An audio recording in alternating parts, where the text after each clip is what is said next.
DX General Santos. Ang boses ni Juan ay hatid sa inyo ni Engineer Sterling Sanyado. Ang kuya sa dakbayan sa General Santos.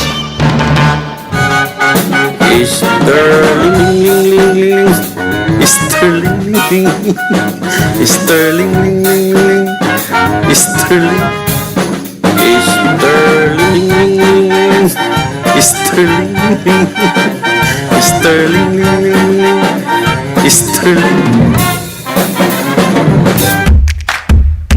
Sulong Sarangani! Sulong Sarangani!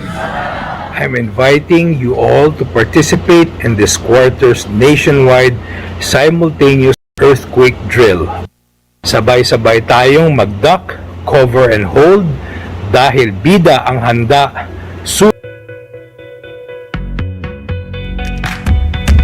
Sulong Sarangani! until the last drug lord is killed, this campaign will continue to the very last day of my term. This is the time for us to unite. This is the time for us to all work together. Kami nga, yung opisina namin, kahit napakaliit, we have been doing our part. Wala po akong magic potion, wala akong anting-anting. We have never changed our position on the arbitral ruling. Should those naval exercises spill over, they must expect the worst. Right now, I have no political plans. China cannot just seize the exclusive economic zones of other coastal states. We are all equals in Congress. I would want a leadership that would be shared by all. Welcome to The Source, where we combine the headlines with in-depth conversations with the newsmakers themselves. I'm Pinky Webb.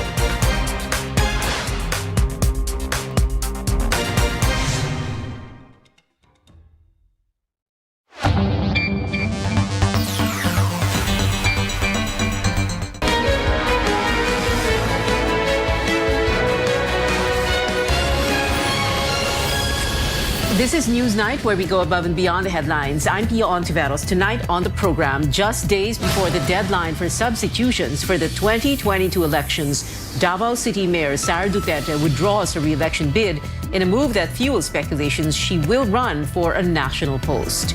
There's been much ado about the use of face shields, but the Interior Department makes it clear mayors can enforce local ordinances, even if that means ditching the national mandate.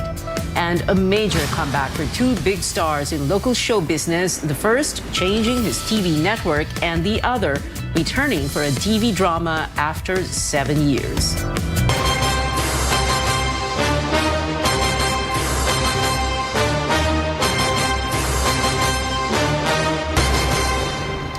We begin with a major change from a potential aspirant in the 2022 national elections, Davao City Mayor Sara Duterte, the president's daughter. Our Trisha Tarada joins us live to help us make sense of this development. Go ahead, Trisha. Opia presidential children, Davao City Mayor Inday Sara Duterte and Vice Mayor Sebastian or Baste Duterte withdrew their re-election bids for the top posts in the city. Until now, Sara has not explained why she backed out of the local race. What we do know so far is that Baste will instead run for mayor. Sara nominated former presidential chief legal counsel Melchor Kitain to substitute for Vice Mayor Baste. Just minutes before we went on the air, Kitain accepted Duterte's nomination. He withdrew his candidacy for first district councilor. He will now run for vice president. Yeah. So, Trisha, will Sara Duterte Carpio run for a national post?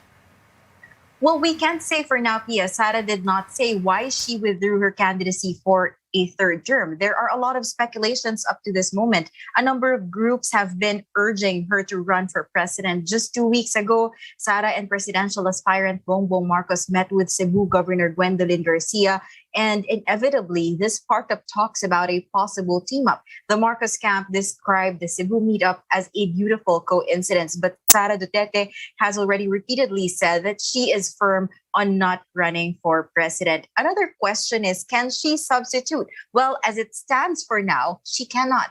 That's because the younger Duterte is not a member of any national party. She is a part of Hugpong ng Pagbabago, which is a regional party, but she can still join any national political party until November 15th, the last day for substitution. Both President Duterte and Mayor Duterte Carpio said that only one Duterte will run for a national post.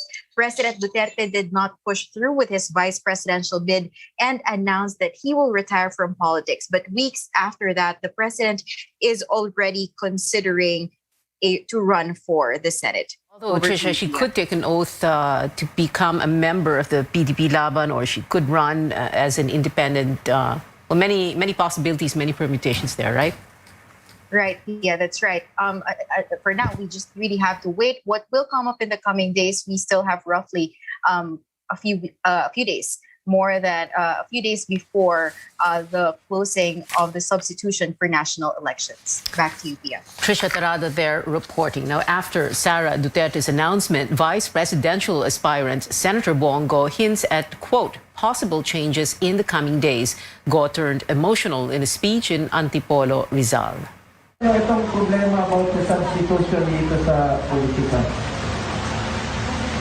Maaaring may magbabago sa mga tatakbuhang posisyon sa mga darating na araw. Ang problema po dyan, kailangan ko umiwas. Gustuhin ko lang magsilbi sa inyo bilang inyong Vice Presidente dahil sa kagustuhan ng ating mahal na Pangulo. Kailangan ko pong umiwas. Malalaman nyo lang po yan sa darating na araw. Meanwhile, presidential aspirant Senator Manny Pacquiao says he's surprised by Sara Duterte's decision to withdraw her re-election bid, but he says he wishes her well. On speculations that the mayor's move is in preparation for a national post, another presidential hopeful, Vice President Leni Robredo, says she doesn't think it will affect them or her campaign. Robredo adds, quote, if at all when that happens, the lines will be clearer, unquote. Now, the presidential daughter's announcement comes after a former Davao City government official was fired. City Information Officer Jeffrey Tupas was involved in a drug raid on Saturday at a resort in Mabini Town, Davao de Oro. A statement from the Davao City Mayor's office says Tupas tendered his resignation on Sunday, but was informed that he was already terminated. Authorities confiscated 1.5 million pesos worth of illegal drugs.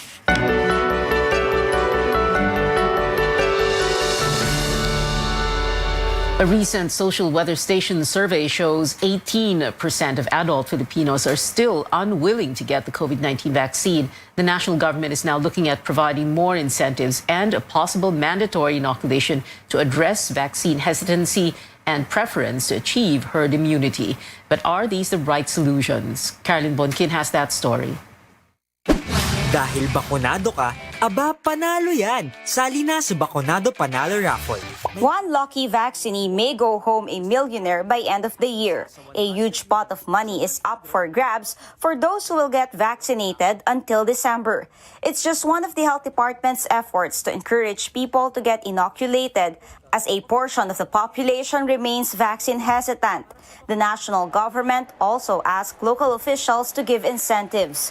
Union of Local Authorities head and Quirino Governor Daquila Cua says a number of local governments are giving rewards in the form of perks, social services, or livelihood package. Hindi mahigpit sa face shield or hindi mahigpit sa mga travel requirements. Nagpaparaffle ng mga items, sometimes seedlings, mga livelihood packages, yung mga biik, ganyan, kambing.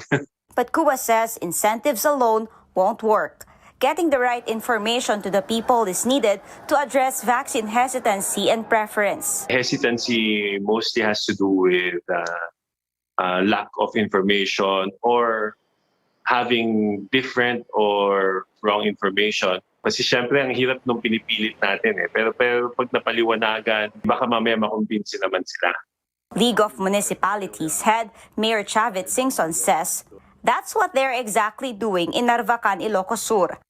The town is nearing 70% vaccine coverage this week without giving incentives. What works, he says, is a better information campaign. In his town, a team of health workers visit villages to directly talk to people about vaccines. Which is very effective. Dumami ng napakunahan namin dahil doon. Yun ang naano namin na hindi dapat mamili pare-pareho yan. Iba-iba lang may gawa. Sa barangay, marami naman pupunta na ron. Tapos lilista namin yung mga hindi pumunta, hindi pa, yun ang bahay-bahay. If incentives and information campaigns are not enough, Health Secretary Francisco Duque says local governments can issue ordinances on mandatory vaccination. Nasa kapangyarihan po nila iyan. Habang wala naman po tayong national law on mandatory vaccination. Justice Secretary Menardo Guevara says local governments may compel residents to get inoculated through an ordinance. But like all laws, he says, this may be challenged in court. Caroline Bongkin, CNN Philippines. Private hospitals will wait until the end of the month for the state health insurer to pay at least 50% of its dues. In a meeting between PhilHealth and private hospital representatives on Monday, State Health Insurer President and CEO Dante Gueran said it is to release the second wave of the debit credit payment method, or DCPM. Now, this means PhilHealth will immediately pay 60% of in-process claims. The remaining will be released once documents and the initial payment are verified. The Private Hospitals Association of the Philippines warns the initial plan of some of its members to not renew accreditation with PhilHealth may still push through if the agency again fails to pay up. Bilang itong Iloilo, Cagayan Valley, may mga ospital din sa Metro Manila, sa Bulacan, Laguna, Quezon, na nag-signify na ng kanilang intention not to renew kasi sabi nila parang walang nangyayari sa usapan. So sabi ko na medyo, sige, hintay-hintay natin up to the end of the month kung talagang yung sinasabi ng PhilHealth may katotohanan. The state insurer believes agreements made in yesterday's meeting will expedite payments to hospitals. Coming up on Newsnight, more cabinet and local officials chime in on the debate on whether or not to still mandate the use of face shields. And the Trade Department allays concerns about price hikes on Noche Buena products. Details when we return.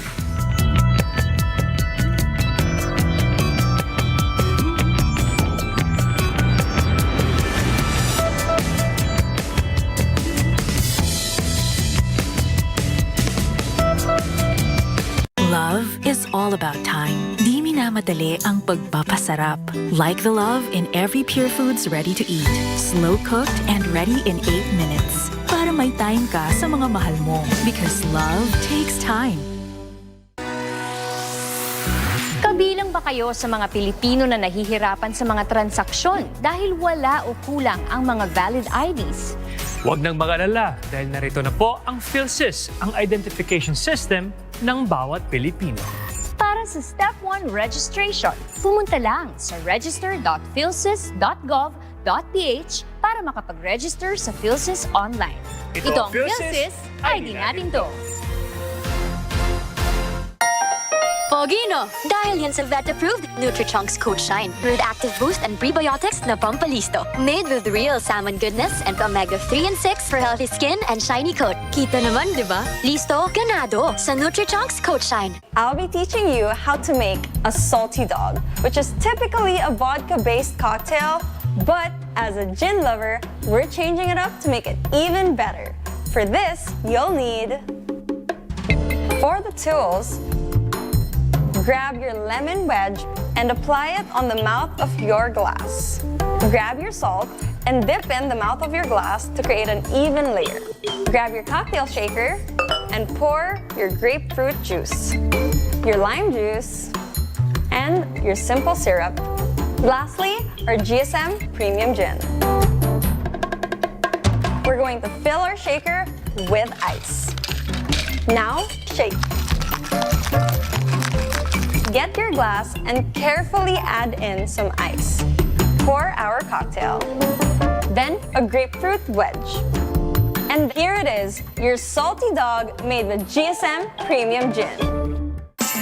This Christmas, gift giving is made easy at Robinsons Supermarket with their easy-to-order Christmas basket.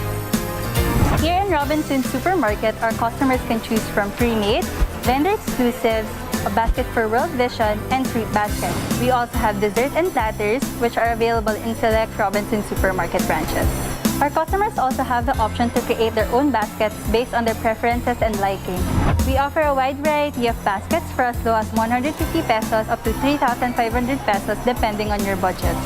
Customers can order these Christmas baskets in all Robinsons Supermarket branches or online via Go Robinsons. For the complete list of the available baskets, you can visit our customer service area or view the online catalog in our official website. Our Christmas baskets are available until January 15, 2022 in all Robinsons Supermarket branches. Enjoy a stress-free holiday season by ordering a Christmas basket and spread joy to your loved ones easily and safely. Merry Christmas!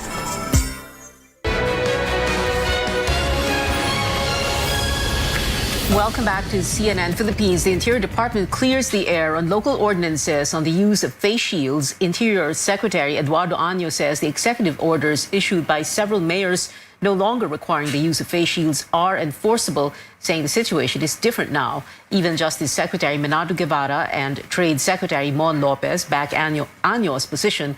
Presidential spokesperson Harry Roque earlier said the Manila city government's order limiting the use of face shields to hospitals and clinics is, quote, null and void, unquote. Roque explained mayors are under the command of the president. The health department also reiterated local governments should just wait for the final decision of the interagency task force. We see that the IATF has been designated by law that whenever there is this public health emergency like what we are having right now, this is the policy directing body of the national government, and therefore even local governments has to abide with the resolutions of the IATF. Manila Mayor Isko Moreno, meanwhile, says the national government, quote, can go to court if they want to stop the city from imposing its no face shield policy. But Moreno maintains the president has no control over local executives under the local government code. Davao City Mayor Sara Duterte Carpio and Iloilo City Mayor Jerry Treñas earlier issued executive orders scrapping the use of face shields. Año said the local chief executives will not be sanctioned, but he advised them to wait for the formal IATF resolution. Other local leaders also see nothing wrong with waiting. Lahat naman gusto tanggalin itong face shield di ba? Gusto tanggalin na Anyway, it's just a matter of one day. Why can't we wait? It's just today's Tuesday, Wednesday, bukas, Webes, sigurado lalabas na ito. And alam natin ang resulta. Kung mag-iintay na lang tayo ng isa o dalawang araw, antayin na natin. Yun lang. Hindi na kailangan ng ano pa. Marami pang diskusyon. The Health Department is expected to submit to the IATF on Thursday its final recommendation on the face shield mandate. Good news for consumers before the holidays. The Trade Department claims prices will stay for some Noche Buena products. The agency says it will also promote the items in bulletins of supermarkets. For a group, however, this is unfair. Our Rexa Media tells us why. We chance upon Lorena Medez buying some items for her family in a supermarket in Quezon City. With Christmas just around the corner, she's already planning for their Noche Buena. But losing her job due to the pandemic, Lorena says she will just prepare 3 instead of their usual 5 dishes. Bawasan na lang yung panghanda upang sa kinabukasan may makain pa, may matitira pa. The Trade and Industry Department, however, says consumers need not worry about price increases for now. The DTI claims some manufacturers will not increase the prices of their Noche Buena items. The products cover more than half of the 160 brands listed on suggested retail price bulletins. Among them are some brands of Christmas ham, fruit cocktail, queso de bola, mayonnaise, sandwich spread, pasta, spaghetti sauce, tomato sauce, and creamer. It's still competition-driven. Gusto nilang mas mataas pa rin ang volume ng maibenta nila, ma-dispose nila. Gusto nilang maubos rin yung stocks nila. So, hindi na sila gagalaw ng presyo para mag-gravitate towards these products ang consumers. The DTI will also promote these items through SRP bulletins in supermarkets. A group of supermarkets assure they will not increase prices if the manufacturers don't. The head of a supermarkets association feels DTI's plan to only promote select products is unfair for other manufacturers. Ang tao naniniwala kahit fake news, di ba? Ano pa kaya yung pinromote pa ng DTI pa, di ba? So I think it's unfair, di ba? Government has no reason to do business. They should let the private sector do the business. For the group Laban Consumer, business owners should also offer discounts to help Filipinos celebrate Christmas during the pandemic. The advocacy group says the DTI should also specify the brands that did not hike prices in SRP bulletins. We need to verify kung true or hindi true. Kasi when I checked the 2020 guide price and luxury products, ang ginawa lang dito doon, product and price range. Walang brand. Consumers are also advised to prepare a list and a fixed budget before going to the supermarket, so they can still wisely prepare for the traditional feast without costing them an arm and a leg. Rex Remitio, CNN Philippines. Economic growth lost momentum in the third quarter as strict COVID-19 restrictions hurt consumption. Output slowed to 7.1% in July to September because of the new round of lockdowns. Now, these dragged household consumptions to 7.1%, softer than the previous quarter, while government spending rebounded by double digits. But the latest figures beat market expectations, and on a quarter-on-quarter basis, the economy still expanded by 3.8%. Economic managers say that with relaxed measures on the tail end of 2021, full-year growth could settle on the top end or even exceed government target. No, I think we are not going to raise the target. You either hit it or exceed it. And we are hoping that we will at least hit the upper end of the 4 to 5%, or even do better because of the lowering of the alert level in the fourth quarter. And we would like everyone to cooperate, help each other, follow the minimum health standard so that we will not have a reversals. Socio-Economic Planning Secretary Carl Chua adding shifting Metro Manila to the lowest alert level must not be rushed to prevent another surge in cases that could again set back economic recovery. Now, the Labor Department wants to expand the mandatory insurance coverage for overseas Filipino workers, citing data that millions lack social protection benefits amid the pandemic. Labor Secretary Silvestre Bello III says workers should not cover the cost of the expanded insurance, but for recruitment agencies, the issue lies in the delays in the release of claims for OFWs. Tristan Odalo has that story. The Labor Department says that around 7 million agency-hired overseas Filipino workers are not yet covered by the compulsory insurance required by law, making them unprotected and exposed to different risks in their host countries. The Labor Department says this is concerning during the height of the COVID-19 pandemic. A new Labor Department order made it clear that under the Migrant Workers and Overseas Filipinos Act of 1995, recruitment agencies must pay for the compulsory insurance and not the workers. Employers should shoulder the insurance costs for directly hired workers. The order also expanded the scope of the insurance to make sure that health issues, man-made risks, and job hazards are included in the coverage. Magte-take effect po ito sa mga susunod na araw. Karamihan po ng ating mga OFWs ay hindi insured, kaya gusto lamang pong tiyakin, lalo na sa harap ng pandemya, mayroong fallback sa ganitong kalagayan. An insured OFW is entitled to a number of benefits. Repatriated OFWs can file for insurance claims based on the following grounds under the law. OFW Glenn Gumpal says while he considers himself fortunate because his employer pays for his insurance for working in war-torn Afghanistan, some Filipinos do not have the same benefit. Kaya lang, kahit paano may maiiwan or may benefit yung pamilya just in case. Kaya lang yung ibang employer kasi doon, lalo na yung maliliit lang, hindi nila kino-cover sa insurance, sa group insurance yung kanilang empleyado. For recruitment agencies, the issue is not about the mandatory insurance but the delay in the processing of claims for repatriated OFWs. There is a problem right now with the insurance companies, which the OFWs are complaining. The insurance companies, which have billions of pesos in insurance premiums, are not paying the claims of the 700,000 OFWs who have returned since last year. And speaking of claims, the Labor Department says that it has formed a technical working group to discuss with Saudi Arabia government officials the payment mechanisms for the 4.6 billion worth of unpaid salaries to 9,000 OFWs. They have until November 15 to finalize the payment mechanisms. Tristan Odalo, CNN Philippines. Later, we talk about dynasties and surveys in your weekly political appointment fix. Join me on Politics as Usual with professional statistician and Philippine Institute for Development Studies Senior Research Fellow Jose Ramon Albert, House Deputy Speaker Pablo John Garcia from a well-known political clan in Cebu, and Ateneo School of Government Dean Dr. Ronald Mendoza. Tonight at 8:30, only here on CNN Philippines.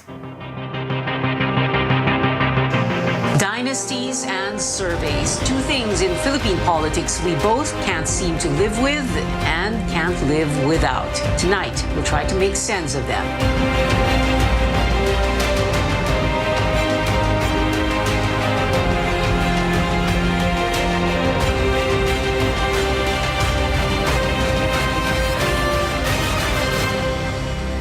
Up next on Newsnight, an award-winning star makes an entertainment industry comeback on a rival network. And this Blackpink member goes from K-pop to K-drama in a series arriving right in time for the holidays. Details after the break.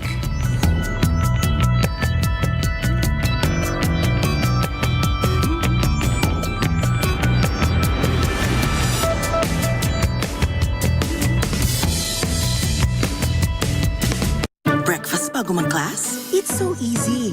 With Pure Foods chicken nuggets. From freezer, straight to toaster, to their tummies. Crispy, juicy, chicken tasty. Pure Foods chicken nuggets.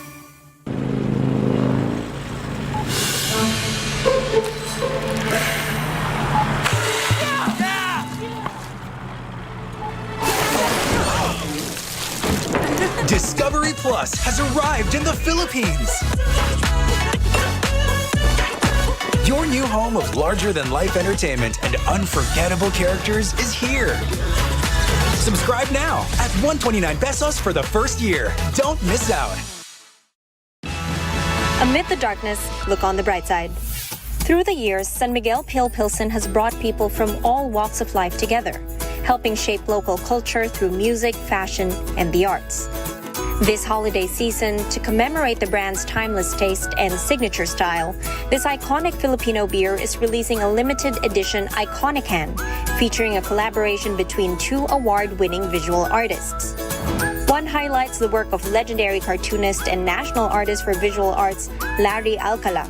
Admirers of the artist should keep an eye out for Alcala's trademark self-portrait somewhere on the can. Alcala's son Lauro says this was the artwork done by his father for the San Miguel Beer Centennial celebration many years ago and has now become a collector's item. Alcala's design is paired with the work of National Book awardee Rob Cham. Fans of his popular silent comics and illustrations can add this iconic can to their collection. For this can, I made a pattern where it was Filipinos just sharing a beer with each other and drinking and celebrating being Pinoy. The limited edition San Miguel Pale Pilsen Iconic Can is available in select supermarkets and convenience stores, as well as SMB delivers until December 2021. The perfect beer regalo for this holiday season, the Iconic Can showcases how San Miguel Pale Pilsen continues to connect and bring people together across time and distance. Dahil with San Miguel Pale Pilsen, kahit kailan, walang iwanan. I'm Sam Sidwani, CNN Philippines.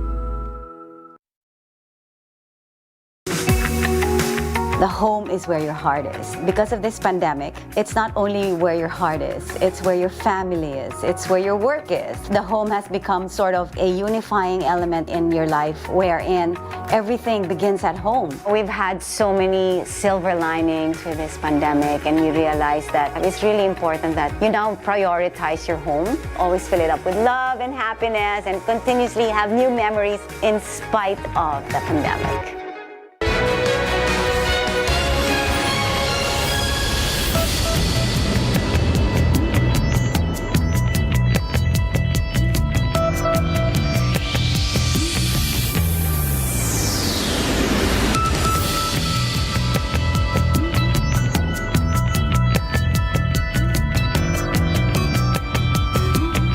Welcome back. Petron Corporation continues to recover in the third quarter of the year, an impressive turnaround from last year. In a disclosure at the stock exchange, Petron reported a net income of 5 billion pesos from January to September, reversing a 12.6 billion peso net loss in the same period in 2020. The firm notes its outstanding performance shows sustained recovery amid the pandemic, as its volume and revenues remained on the uptrend in the last 2 quarters of 2021.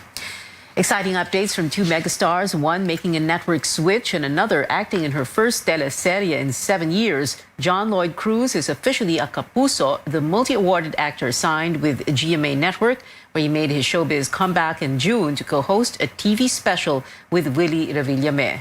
Cruz left ABS-CBN in 2017, stepping away from the limelight for 4 years. Meanwhile, a Kapamilya is making her teleserye debut on the channel. Sharon Cuneta is joining the cast of Ang Provinciano, her first drama series since Madam Chairman on TV5 7 years ago. She hinted at the news last week on Instagram, but has yet to reveal what role she's playing. And Blackpink fans can look forward to vocalist Jisoo showing off her acting chops in Snowdrop, now with an official premiere date. The much-awaited K-drama comes out December 18th on Korean channel JTBC. Disney Plus will also stream the show. Snowdrop revealed a teaser poster today, giving us a glimpse of the Blackpink members' first starring role. It features the 2 leads who will meet when Jisoo's character protects Junghae-in's after a university protest. And plenty of movie news today, just in time for the reopening of a number of local theaters tomorrow. Here are updates on the next Star Wars installment and the latest Marvel blockbuster from CNN's David Daniel on the Hollywood Minute. Because I've never had this experience before. Star Wars fans may have to wait a bit longer for director Patty Jenkins' Rogue Squadron movie. The Wonder Woman director was supposed to begin production on Squadron next year, but according to The Hollywood Reporter, Jenkins' schedule conflicts have delayed that indefinitely. Rogue Squadron has a release date of December 22, 2023. It's scheduled to be the first theatrical Star Wars movie since The Rise of Skywalker in 2019. How long do we have? 7 days. Eternals will be around longer than that after one of the biggest opening weekends of the year. Star Salma Hayek praised the diversity of the Marvel movie's cast. The fact that we are diverse just makes the family all the more interesting and rich. Foo Fighters are headed to the big screen for the horror comedy Studio 666. They'll play themselves moving into a creepy LA mansion to record an album, but supernatural forces there could make it their last recording session. Studio 666 is due in theaters February 25th. In Hollywood, I'm David Daniel. And that is it for now. It is 46 days before Christmas. Join me again on News.ph at 7 p.m. I'm Pio Ontiveros for Newsnight, where we go above and beyond the headlines.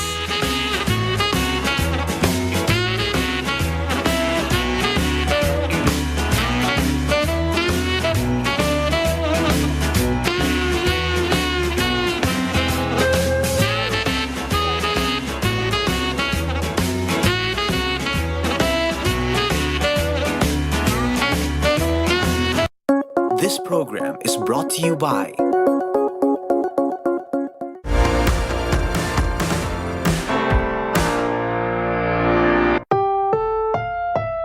This program is rated PG. It contains themes and scenes which may not be suitable for very young audience. A former defense chief has changed track and is now pursuing a Senate seat, but the road to the Senate is daunting because of personalities, returning senators, and those seeking re-election joining the race. Also, we get to know what happened to talks for a supposed Sara Gibo tandem. And is this no longer an option? Let's go straight to the source of the story. We have senatorial aspirant Gibo Teodoro. Secretary Teodoro, welcome to the source. Thank you so much for your time. Good morning. Good morning, Pinky, and to all the televiewers. You had a proxy file your COC on your behalf as senator under the People's Reform Party because you contracted COVID. How are you now? It was my last day of isolation. When was this? Friday, and my latest RT-PCR test came out negative, so I'm fine. How were the symptoms? Mild symptoms, just an itchy throat and a runny nose. But I felt that it was enough to warrant an RT-PCR and came out positive. And I did the proper isolations in consultation with my pulmonologist too and doctor. Were you surprised considering you got a vaccination was in Davao last June, right? Yes, I was surprised actually, but having heard stories of my other friends and classmates who've had the breakthrough infections, never mind them being fully vaccinated, I was not surprised, and I was very thankful that it could have been worse had I not been vaccinated. So because of the vaccine, certainly you believe that the vaccine obviously worked and just basically really gave you mild symptoms. Yes, I fully believe so. Okay. So you're running, as I mentioned a while ago, as senator under the People's Reform Party. Can you tell us what happened? Yes. Well, since Mayor Duterte did not file her certificate of candidacy, and there was really, she really did not make any commitment to do so.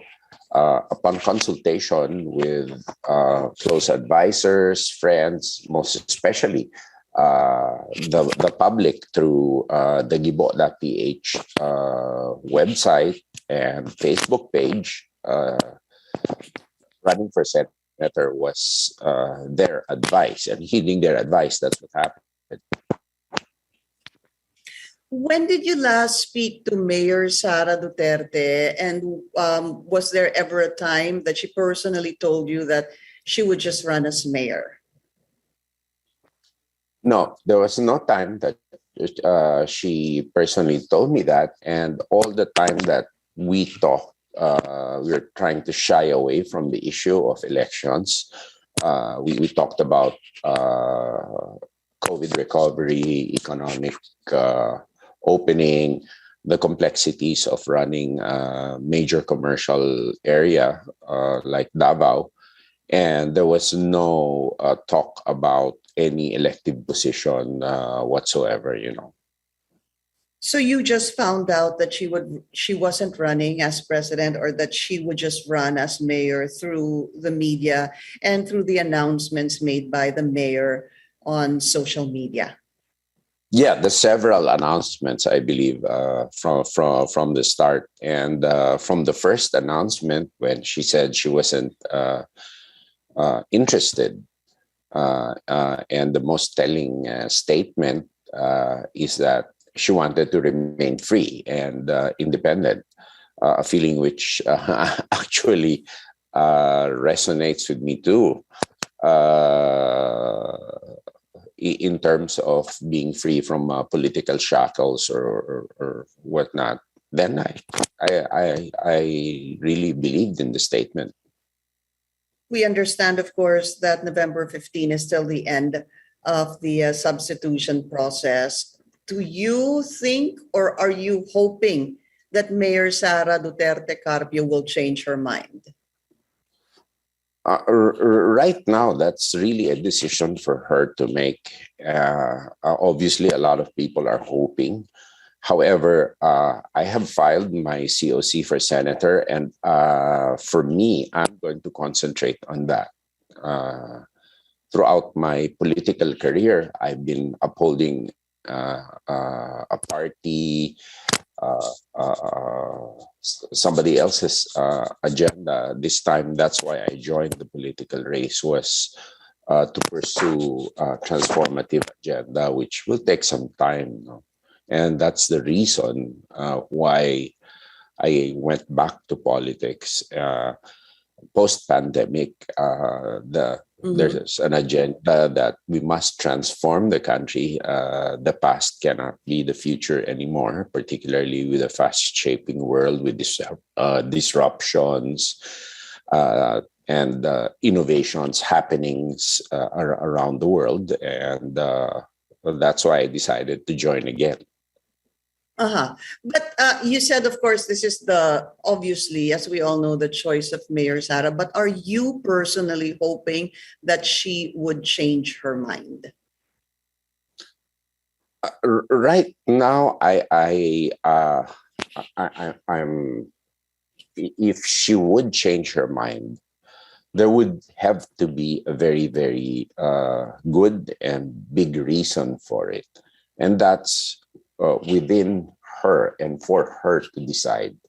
So my mindset now basically is on the senatorial campaign, which I have to concentrate on. I know that I'm running on the same race with very, very known and popular individuals, returnees. And so I have to think of my own situation first. Your own campaign? Yes. Yeah. So does that mean certainly, absolutely, that you will no longer pursue the vice presidential race, that you will for sure run as senator? It would be very unlikely for me to shift at this time. It would have to take a major reason, positive reason, which would be beneficial for the agenda I'm pursuing to do so. But right now, there's no reason for me to shift. What would make you shift? I wouldn't know. I wouldn't know. It has to be really heavy and important and doable. You know. Let's say, hypothetically, sir, Mayor Sara Duterte Carpio runs and she asks you to be her vice president. Is that a heavy enough consideration for you to accept? I'll have to think about it. I'll really, really have to think about it. I'll have to see where I stand. I'll have to think about how my agenda will be accepted. And those are just some of the criteria I'll have to think about. Plus, so of course, the winnability factor is also very important. Right. So there's still a possibility. There's still a small opening there. That's how I'm understanding your statements. There are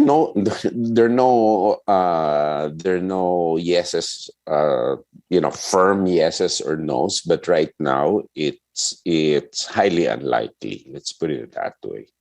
Okay, we need to take a very short break. The Source will be right back.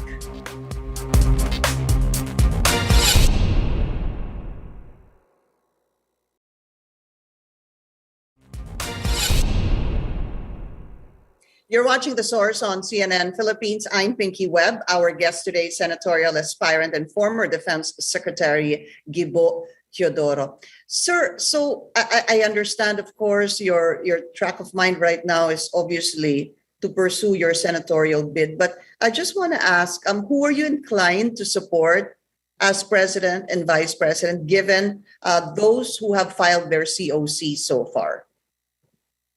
I think it's the reverse. Whoever will support the agenda of Bagong Pilipinas para sa bagong henerasyon and cooperate with it.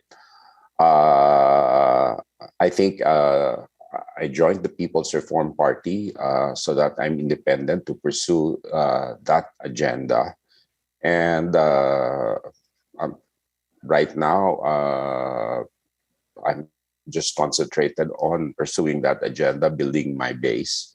And the question of who to support as president or not does not come into play because the party has not decided to support anyone yet. And running as senator, so far, who else is in your team? I think the PRP, I'm the lone candidate for it. So far, no?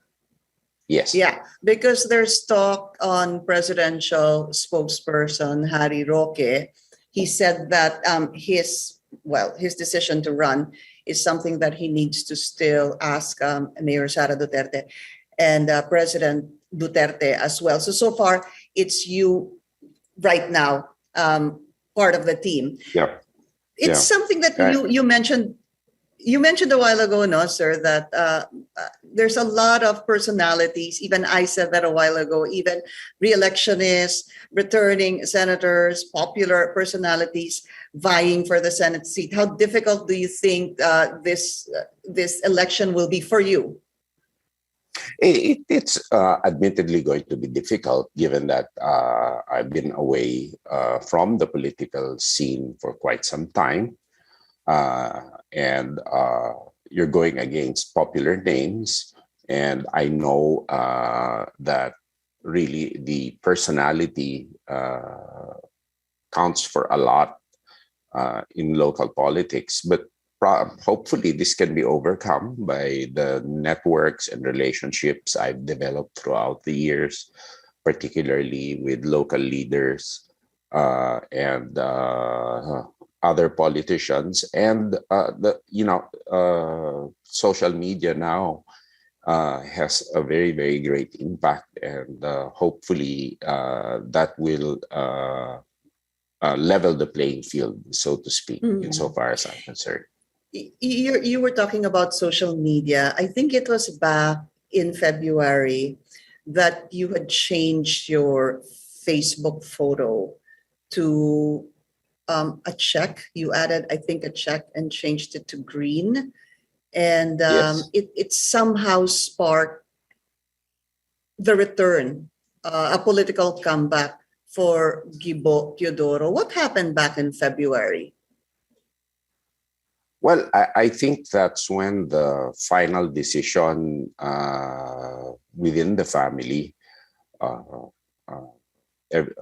my wife and our son talked about it. We agreed that it would be a go, that I tried to make it back to public service, given that perhaps this is the best time that somebody who's had both government and private sector experience could be helpful to the country.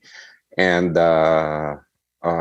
that's when the check mark was put in.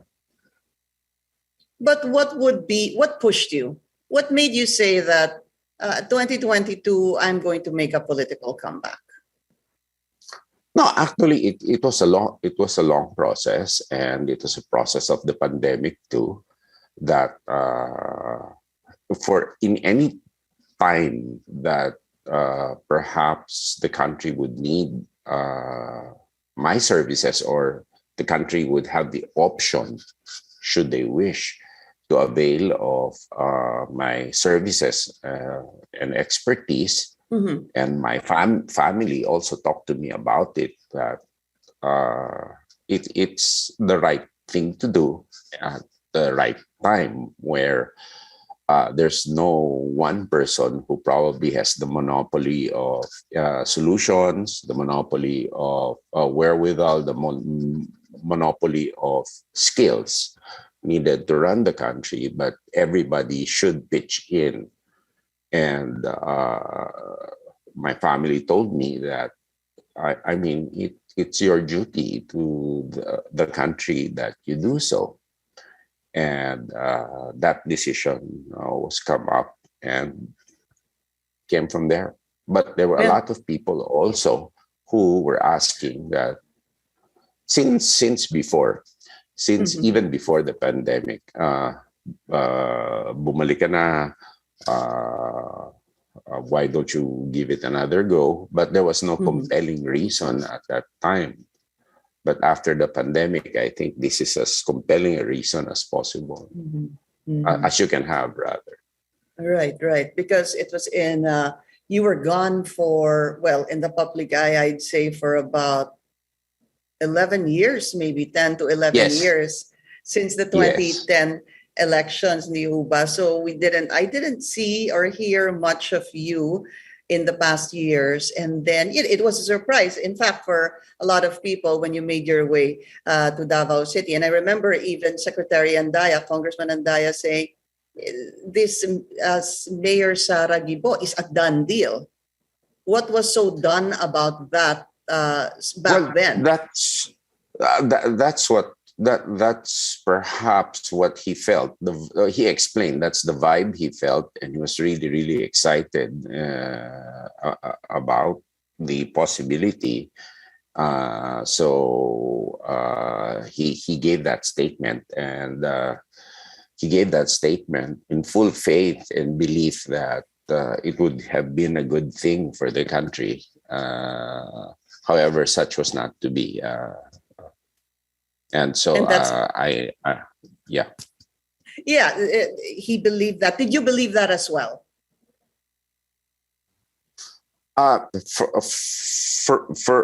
For me, I've always been, especially with my experience in 2010 and my experience in the private sector, I've always been a bit one step backward from being over exuberant about things. And okay, so you're more pragmatic.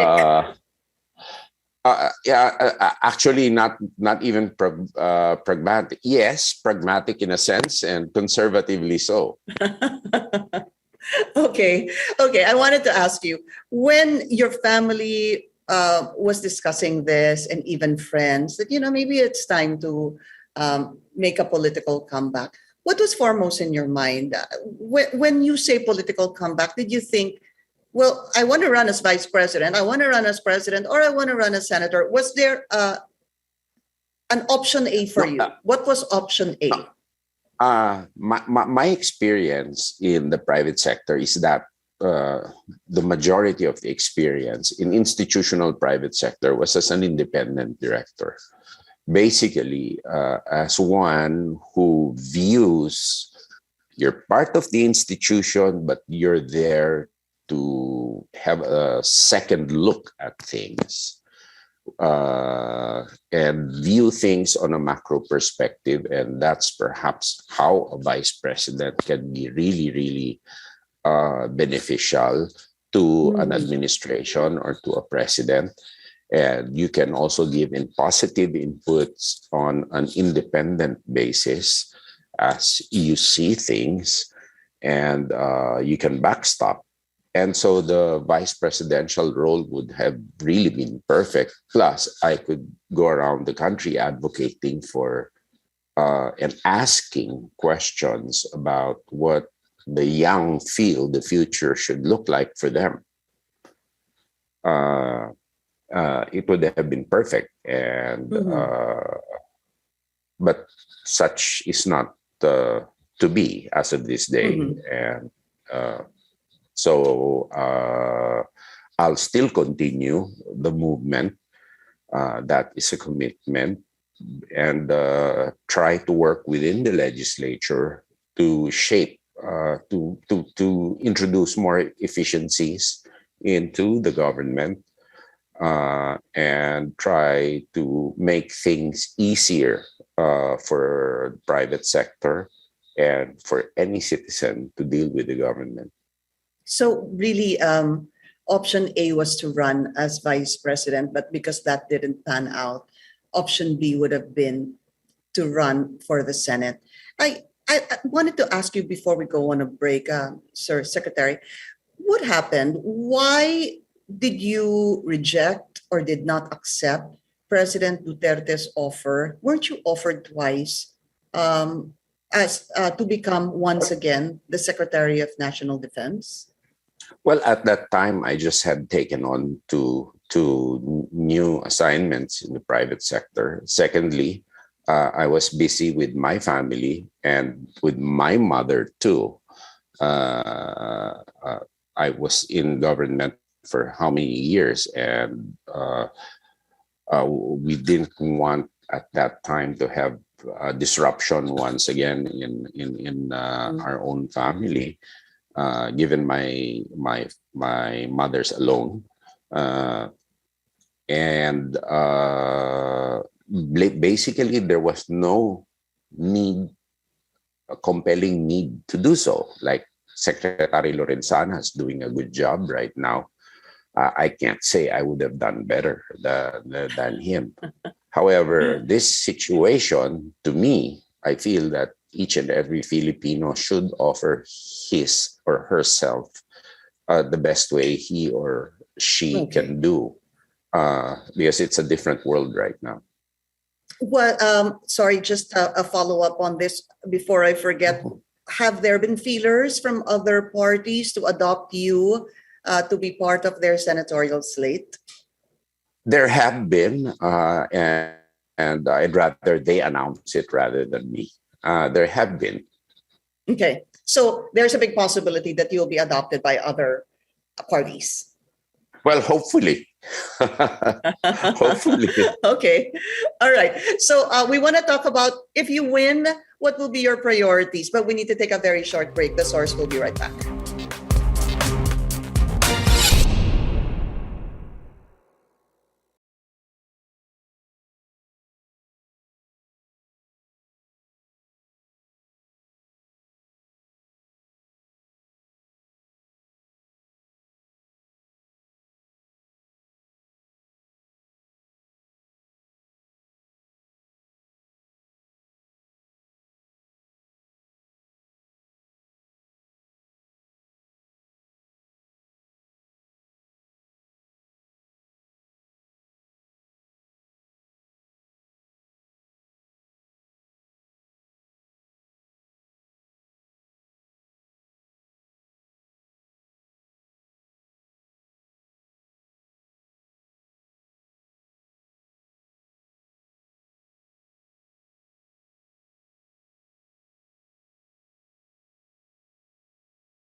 You're watching The Source on CNN Philippines. I'm Pinky Webb, up close and personal now with senatorial aspirant Gibo Teodoro. Okay, sir, just want to quickly get first your thoughts on the hearing at the Senate. They are about to release a partial report on the the budget that has been used for the government's COVID-19 response. Have you been following it? And if so, what are your thoughts?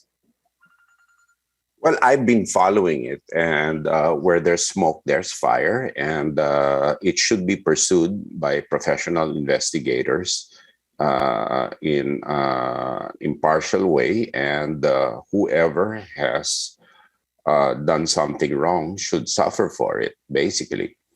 But this should not also serve to stall the need to acquire vaccines as quickly as possible, because vaccinations are necessary and crucial in order for our economy to open.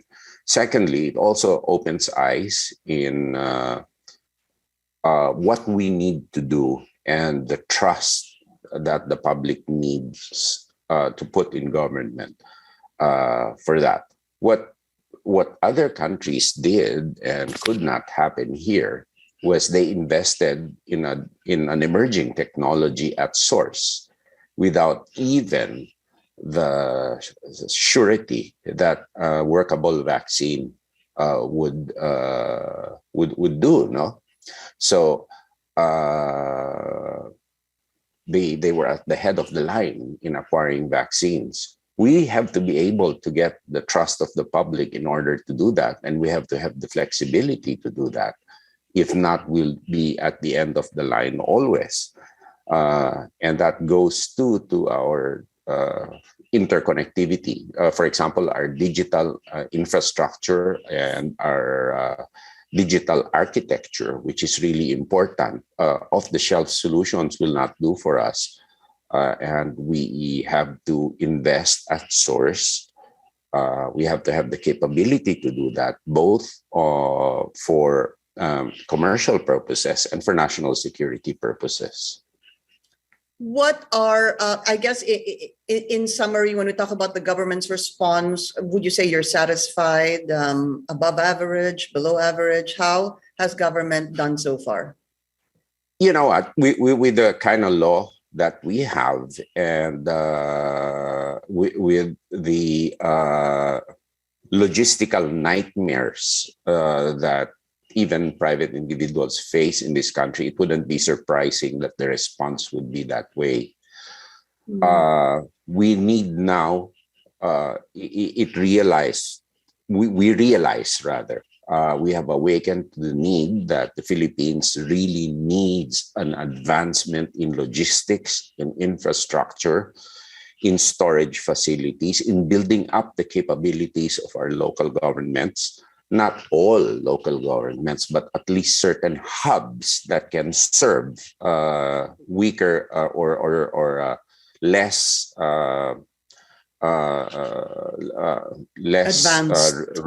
advanced local government units, less developed rather, local government units to serve as hubs.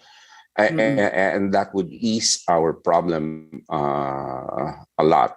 And we need a lot of investments in that. And that's one of the things that I would be pushing for more infrastructure, for interconnectivity, both digital and physical infrastructure. Okay, we have the yes or no question. This is the part wherein you just answer yes or no without any explanation. I only have 1 minute left.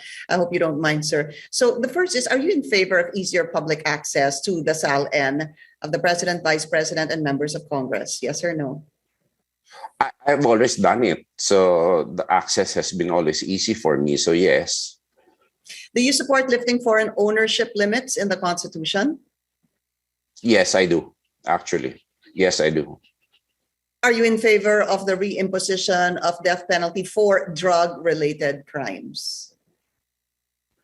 No, not for the reason that just no, not because I oppose it, but because the judicial system probably might lack resources to guarantee a fair trial. Should a sitting president be allowed to run for vice president in the next election? Well, to me, ultimately, let's leave it to the people to decide. So, is that a yes or whatever a no? legal, people will decide anyway. Okay, are you in favor of resuming peace talks with communist rebels? No, actually, no. That's already been done. And lastly, should the country be more aggressive in protecting its maritime interests in the West Philippine Sea? It should be more aggressive, yes. But how aggressive it is varies, no? Because internationally, in international bodies, we can only do so much. Unfortunately, as the president said, the UN itself is one of the most undemocratic organizations because of the veto power of the permanent members of the Security Council. All right. Sir, we've run out of time, but I'd like to thank you for this opportunity to be able to speak to you. And of course, good luck to you. Good. Thank you so much. And thank you for the opportunity. Good morning and have a great week ahead. And thank you to senatorial aspirant Bibo Teodoro. Thank you for joining us here on The Source. I'm Pinky Webb. You're watching CNN Philippines.